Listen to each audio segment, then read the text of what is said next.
Έχουμε κοντά μας τον Κωνσταντίνο τον Έξαρχο. Ο Κωνσταντίνο είναι τρίτος χρόνος στην ομάδα της Δάφνης. Η χρονιά ξεκινάει όντως με ελπίδες και υψηλούς στόχους.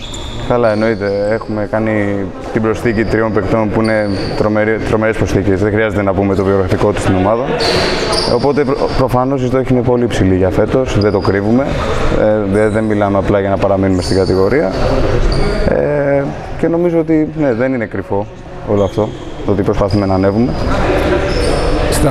Την περσινή χρονιά, μέσα από το κανάλι της Δάφνης, παρακολουθήσαμε live πολύ σημαντικούς αγώνες και πολύ κρίσιμους αγώνες.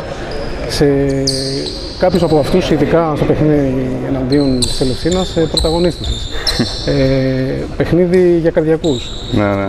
Πιστεύεις φέτος θα έχουμε αντίστοιχους αγώνες?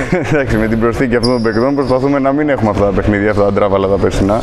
Αυτό προσπαθούμε να αποφύγουμε, να μην φτάνει το μάτς σε παράταση και γενικά στο τέλος. Να προσπαθούμε να το καθαρίζουμε λίγο πιο νωρίς. Αυτό είναι ο σκοπός μας. Τέλεια, το ευχόμαστε κι εμείς. Τέλος, ένα μήνυμα στον κόσμο της Δάφνης. Ιστορικό σωματείο, νέος κόσμος, παιδιά, είδαμε πέρυσι στην εξέδρα πολλά παιδιά. Τι θα ήθελες να τους πεις? Και εσύ ως νέος κόσμος. Τους ευχαριστούμε πολύ και για τη στήριξη και για τα 2 χρόνια. Αυτό που συμβαίνει εδώ μέσα είναι απίστευτο. Πολλοί κόσμος. Τρομερή ατμόσφαιρα σε κάθε παιχνίδι και ειδικά στο τέλος γινόταν χαμός εδώ μέσα. Να τους ευχαριστήσουμε, να είναι μαζί μας και φέτος, να έχουμε υγεία και να πάνε όλα καλά. Το ευχόμαστε και εμείς. Και στο τέλος η Δάφνη να ανέβει. Αυτό, να πετύχει το στόχο αυτό, ναι, τον πολυπόθητο. Ευχαριστούμε πολύ. Να είστε καλά.